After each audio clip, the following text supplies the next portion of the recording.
Surviving infidelity. 10 years into the relationship, I found out she was cheating in the beginning. A couple months ago, I, 31 male, found out that my now ex-fiancée, 30 female, cheated on me for most of the first year of our relationship. We've been together 10 years now. We weren't very serious at that time, but we had agreed to be exclusive. It was with her old buddy, who she hadn't seen in almost 2 years at that point.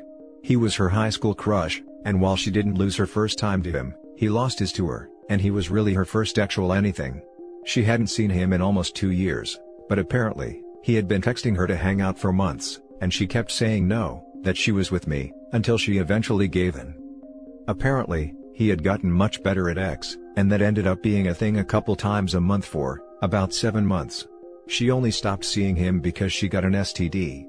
I almost always wore protection back then, so I, luckily, never caught it. She said it was because he was more attractive than me, and that she enjoyed the action with him more. He would choke her, and be really rough. The deed was usually in his car at a parking lot somewhere, so it was more exciting, the interesting things he came up with. She also did a lot more intimately with him. In the past, when I would try talking to her about experimenting and spicing things up, she would shut down and refuse to talk to me, or admit there was anything wrong with her intimate life. She'd always say how amazing I was in bed, and that the intimacy was great as is. She would say that there's no point in giving me a handy, because I can get hard from playing with her, and that BJs were selfish, because she doesn't get anything out of it. I told her foreplay is a two-way street, and I loved going down on her and slash or finger her, so she should reciprocate. When I would attempt to just take her and try new positions, or be rough, she would get noticeably uncomfortable, that I went off script doing something besides missionary. Our intimate life was very boring, and almost always missionary for the first 2 to 3 years, despite my efforts. Then one week, like a switch was flipped, it became more interesting and she started to open up. Though, she wouldn't really touch me or initiate it, until about 2 years ago when she had something of an actual awakening. Our bedroom life has been amazing since, and other than pretty typical ups and downs, our overall relationship has been very good. I found out about everything back in mid-October after a drunken slip of the tongue. I was optimistic at first that we could work things out, and I could get over it. I told her that she just needed to be open and honest with me, and just tell me the full truth. But she started drip-feeding me information, telling more lies and half-truths, as well as trying to make excuses, shift the blame, and downplay her actions.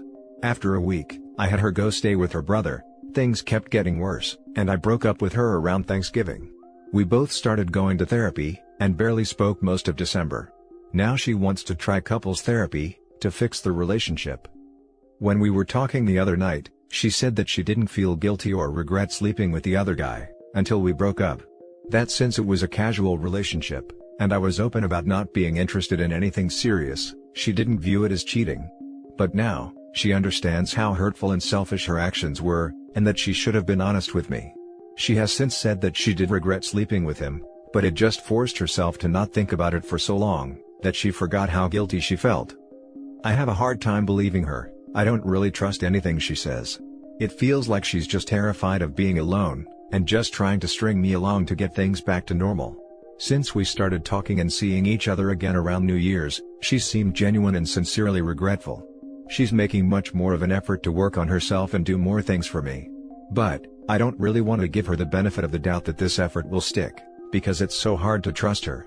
I think I would be okay if the relationship ends, but I also don't want to walk away from a 10-year relationship still in love with her. I was so excited to be married and ready to spend the rest of my life with her. Edit, she caught the STD early and it's been long gone. I've been tested a few times over the years just because, and have never had anything. I've been doing individual therapy since we broke up right before Thanksgiving. Now for the top advice. Aw man, what a thing to find out. The cynic in me has to ask, what do you suppose happened 2 years ago when she had the actual awakening? Was it the result of an affair? Was she all stirred up by another man? Have you asked her what happened? She only stopped seeing the other man because she got an STD. My, how romantic for the two of you. And now she sees how it was wrong to sleep with another man and get an STD while dating you for 7 months? That is some serious lack of empathy, lack of kindness, just nasty behavior. She said it was because he was more attractive than me, and that she enjoyed the intercourse with him more. Okay, are you trolling? She actually told you this? 100% not trolling, she actually said that. I was a late bloomer, and I'm definitely a lot more attractive now than I was at 20 or 21. She said that because I was bigger, nothing special, she would get sore, and couldn't enjoy rougher action with me, like with him. The actually awakening 2 years ago was because she ended up enjoying backdoor. We had tried it a few times years before, but she was very meh about. So, I showed her the X subreddit, and had her read some articles. We started really slow with toys and she ended up really enjoying it. We were already pretty active in our intimate life, but that just kicked her into overdrive and we get up to all kinds of stuff now. Jesus, you were going down on her. Get tested for HPV, that stuff causes cancer. That is serious. Kick her the hell out. You know what's going on here. She doesn't regret the affair, she just doesn't want to lose you too. All she learned is she will need to hide it better. You should have zero faith that she will be loyal, and under no circumstances should you marry her. She failed the wife test miserably. If you marry her, you will only find it even harder to separate when she does this again. Cheaters all have common traits. It begins with selfishness and ends with words. When I say it ends with words, I mean that they will say anything they think will manipulate you to satisfy their selfish desires. She has spent 10 years learning about your desires, weaknesses, and triggers, and she will use all of this knowledge to get you exactly to this point. That point being, you doubting your decision to leave her. She will say it was a mistake and she has grown, and you can now trust her because she has changed. There is nothing in your story to suggest she has anything to offer in the form of reconciliation, that is anything more than words of a cheater and liar. Step carefully into this minefield. I actually have said that to her many times since all this started. Now for the next story. Wife of 5 years cheated and now I feel absolutely nothing for her. Nothing. And that scares me. Here are the key details. My 34 wife, 32, Wendy and I met through friends 7 years ago, dated for 2 years and have been married for 5 years, just after I finished law school. I worked my tail off as an associate at my firm, putting in 60 hours a week for the first 2 years of our marriage. That effort paid off and I'm doing well professionally. Wendy was a teacher at a private school, but as soon as we got married, she quit so she could go back to school for her master's in education, and is currently in an educational doctoral program while working part-time. This was a bit of financial strain, since I wanted to pay off my student loans as quickly as possible, but we managed. My wife had an old laptop that she was using when we started dating. I found it in a box in a closet. She said it crashed, and wouldn't work any longer. I plugged it in, tried to turn it on. Nothing. When we met, Wendy took pictures of everything, primarily selfies of her with others. Knowing that she must have had some pictures of us from that time, I yanked the hard drive and looked at it. It seemed okay. The problem must have been somewhere else. Wanting to surprise her with pictures of when we first started dating, I waited until she left to go visit her sister before I plugged it into a SATA cable connector to my PC. There were pictures there. Plenty of pictures. Some were of us on dates, laughing, smiling. They brought back some good memories. But there were also others of her with different people. One person in particular I remembered. His name was Bob, and Wendy had dated him before me. There were lots of pictures of her and Bob. I wanted to grab only our pictures, so I thought the easiest way would be to organize them by date, figuring the latest pictures would be of only us. But when I clicked them by date, a lot of her pictures with Bob were jumbled up with pictures of us. I began to open the pictures one by one and noticed that in a few of our pictures with Bob, where they were cuddling and kissing, she was wearing a necklace/locket that I had given her as a birthday present in the second year we were dating. I had to borrow the money from my brother to buy it. I looked at the dates on the pictures, and a pattern emerged. On the days and weekends when school required my undivided attention, the times when she went to her mother's house, or her sister's house to give me peace and quiet, she was meeting up with Bob behind my back. I was furious. It felt like fire ants were chewing on my brain, my heart, in my guts. I wanted to punch through the walls, but then, something snapped and I went numb. I began to see and think in very cold, analytical terms. I copied all of her pics, all of them, not just those I'd seen, to a flash drive. I packed a bag, grabbed some suits, took the thumb drive, and went to stay with my brother across town. I left her laptop hard drive plugged into my PC with a picture of her kissing Bob on the monitor. The only note I left behind was a sticky note with an arrow on it pointing to the necklace/locket. Wendy tried to call me from her mother's house, if that's where she really was, but I didn't answer. It wasn't until a few hours later, after she presumably got back to her apartment and saw the picture on the monitor, that she blew up my phone with voicemails and texts. I ignored them all. I've already met with another associate who works in the family law department about separation and divorce. We have no children or real property, since a lot of our money went to paying off my loans and for her tuition. My firm circled the wagons around me, so her calls go to voicemails. She's not allowed onto the property, security already turned her away.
Wendy tracked me down at my brother's house, but he made it clear to her on the phone that if she tries to come over, he'll set his Dobermans on her. He told me she was screaming, sobbing, and begging on the phone. It didn't make me sad or happy or anything. I felt nothing. My marriage is over. I've accepted that. But it's been 2 days and I still feel nothing. No pain. No anger. Nothing. How is it possible that I have no more feelings for her, no desire to ever see her again? No desire to reconcile? Now that I'm alone with my thoughts, feeling this nothing for her, scares me. Is this going to last? Am I still in shock? Am I permanently broken? The upside is that, I've never seen clearer solutions in my cases. Now for the top advice. I am sorry man this happened to you. A good thing is that, you found out before any children involved. I am not going to lie man, I would do the same thing and never look back.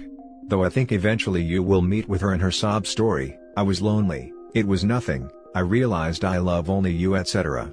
A person capable of hurting you that way, worth not another second of your life.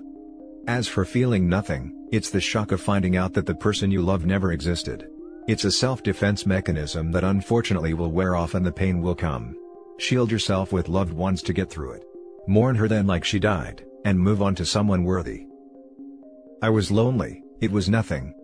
You know, to me, this is even worse. To cheat on your partner and break their heart over a supposedly meaningless fling, would hurt me more than if my significant other fell in love with someone else, because sometimes feelings catch you by surprise, and that euphoria is hard to resist. Disclaimer, cheating is bad no matter what. I'm not excusing it in any way. The opposite of love isn't hate, it's indifference. As a fellow lawyer, I understand how hard the work-life balance can be. At least you should be able to make a clean break and move on. The lack of hate or anger isn't necessarily a bad sign for you or your future relationships, just your current marriage. All the best. The opposite of love isn't hate, it's indifference. The truth. Just stop caring about them. Hate shows that you have them on your mind. But indifference makes their existence blur away. It's only been 2 days. Maybe you are still in shock? Best advice at this point would be individual counseling. Good luck. This, but also having experienced something similar myself, a lot of our ideals about who our partner is as a person, shapes our feelings for them. When you find out something that completely shatters that ideal, it's like the person you love stops existing, never existed, and the person left in front of you is a total stranger. It's been 6 years since my 9-year relationship ended, and I still have not cried over it. There was a small window where I missed them about 8 months out, but it was only because dating was an emotional pain in the neck and I missed the stability, and the distance started to rebuild some of those false ideals. Luckily, I did not entertain that rabbit hole, and my life is so much happier than I ever was before with that partner. Now for the last story. Pregnant wife cheated. My wife and I have been married 3 years, and have a 2-year-old son, with a very recent pregnancy, 10 weeks, for our next baby.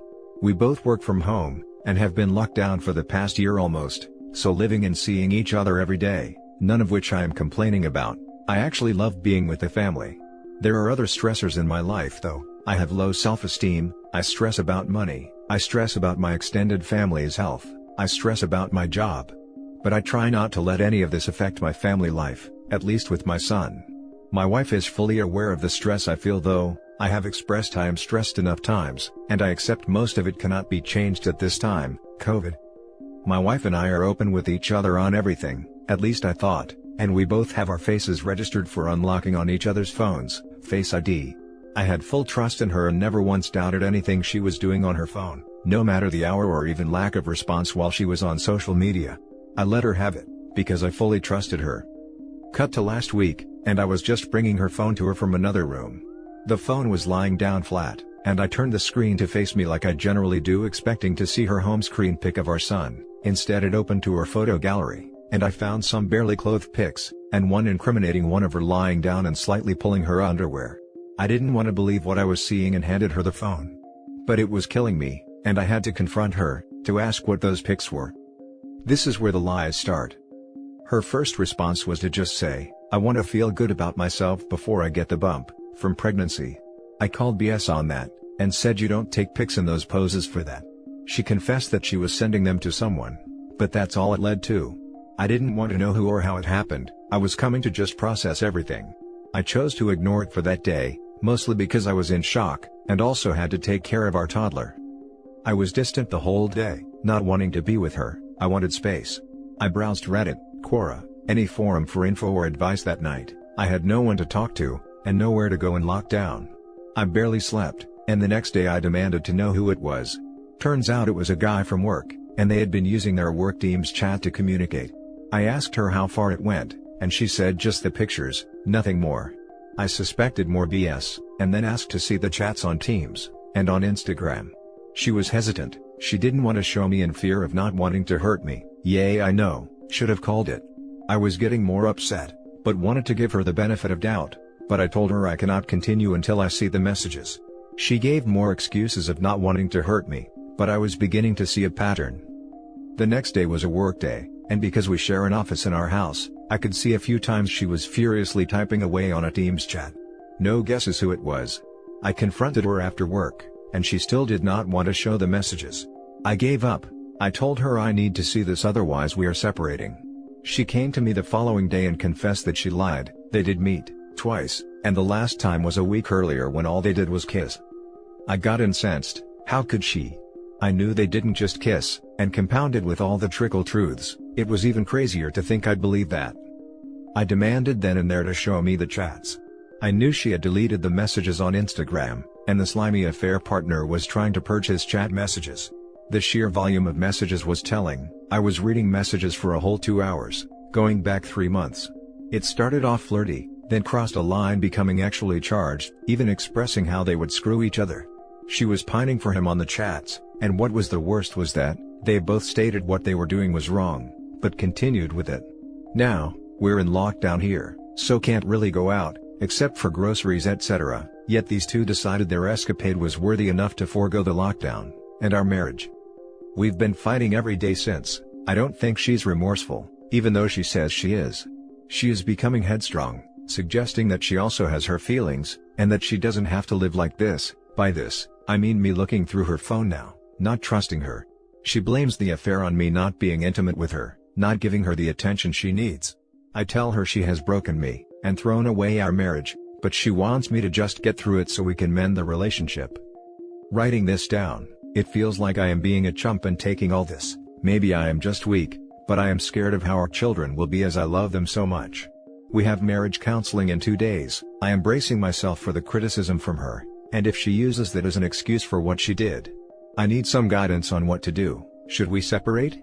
I am afraid I am not that financially stable to endure it, and we have a baby going to be born soon. How can I build trust when she's gaslighting? Sorry if this is long, I have no other outlet for my grief. Now for the top advice. I'd hope the child is yours, because it just seems to close for comfort. Once all trust is lost, you need to move on, sorry. Or, start the arduous journey of reconciliation. However, your wayward wife has to feel remorse in order for reconciliation. 1. Get STD tested. 2. Scrap couples counseling. Get individual counseling. 3. Read the book, No More Mr. Nice Guy. 4. Get DNA test done on your kid. If possible, for current pregnancy also. 5. Tell her you need to separate right now. 6. Read article on doing 180 and surviving infidelity.com. 7. Don't leave the house. 8. Keep the evidence as your insurance. 9. Tell her you are going to talk to a lawyer and do it. These are the steps you should start with. And remember, you can stop a divorce if you think she is remorseful enough to be taken back. Right now, she is blaming you for her affair, which is blame shifting. Try to understand, you did nothing to cause her affair, and it was not a mistake. She willingly scripted and executed the affair process. Good luck. I would just like to add, they both even admitted what they were doing was wrong. There is a non-invasive paternity test that can be done, now that she is over 8 weeks. And I would advise her HR department of the affair, as they were sharing nudes or at least actual messages through team chat. Also, if he is married or in a relationship, his significant other should also be told. Get a DNA test first. 2. One for the unborn baby and another for the already born one. And that's it for this video, guys. If you have thoughts to share, leave a comment below. Don't forget to hit like and subscribe if you like this content. I'll catch you in the next one. Good day, everyone.